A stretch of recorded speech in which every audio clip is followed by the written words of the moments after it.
Explicit books are making their way back to library shelves. It's May 17th, 2024, and these are your headlines.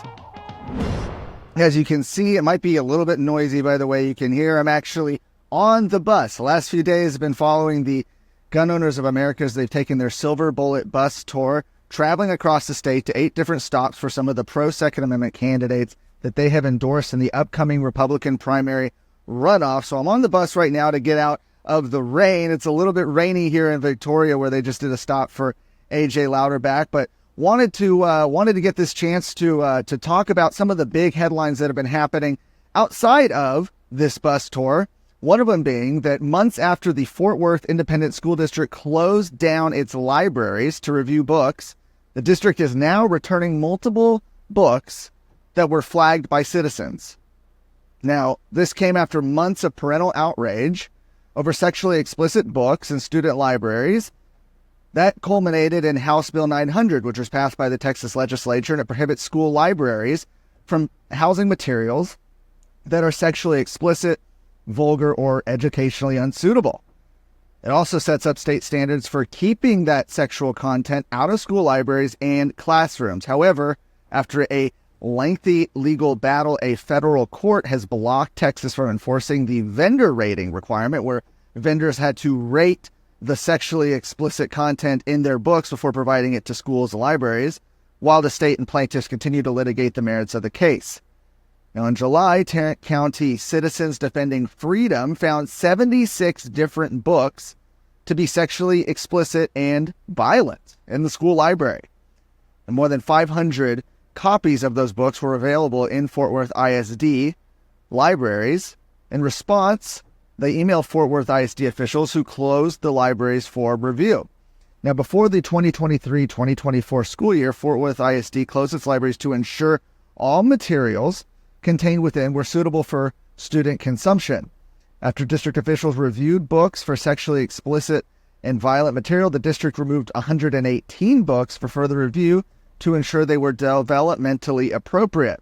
Now, of those 118 books removed from library shelves, 90 of them will be returned, including some of the known sexually explicit books we've talked about before, like the book Flamer, Genderqueer, All Boys Aren't Blue. These are seriously explicit books, and they're making their way back to the library shelves in Fort Worth ISD. If you don't live in Fort Worth ISD, check and make sure whether or not these books are in your school libraries.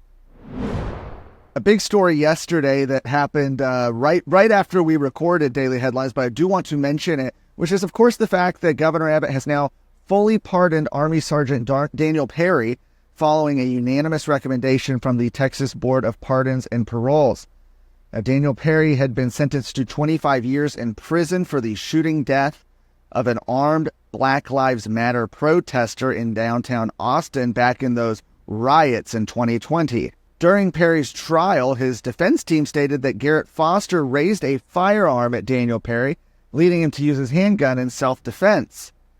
In April of last year, nearly a year ago, actually over a year ago now, a Travis County jury sentenced him to that 25 years in prison for Foster's death. However, it was speculated that his sentence could be cut short after Governor Abbott asked for the Board of Pardon and Paroles to expedite their process, bringing a recommendation for a pardon to his death so he can sign it. In Texas, the governor can't unanimously decide to pardon somebody.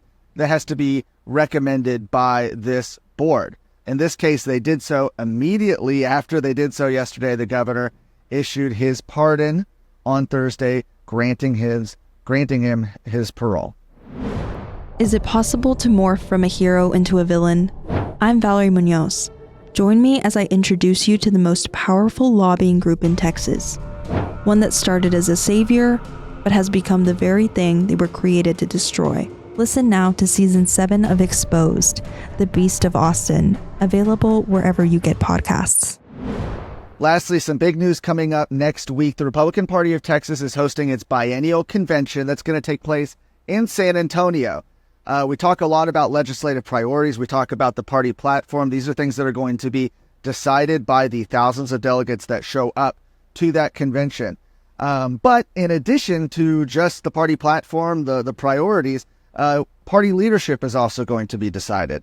And in this case, you've actually got, as of right now, 6 different candidates saying they want to lead the party to be the chair after Matt Rinaldi, who is the current chair of the Republican Party of Texas, announced that he would not be seeking re-election just earlier this year. And so you've got 6 candidates, all of whom who have answered Texas Scorecard's questionnaire. We've got a short questionnaire up on our website. If you're going to be one of those delegates to the convention, we encourage you to check that out so you can get a little bit more information about those candidates. And I also want to say that if you are a delegate, someone who's going to be there, please be sure to stop by our booth, Texas Scorecard. We're going to be set up there. We're going to be hosting some conversations, doing some live shows. We'd love to get the chance to meet you, so please come out and join us next week. For more of today's stories, go to TexasScorecard.com.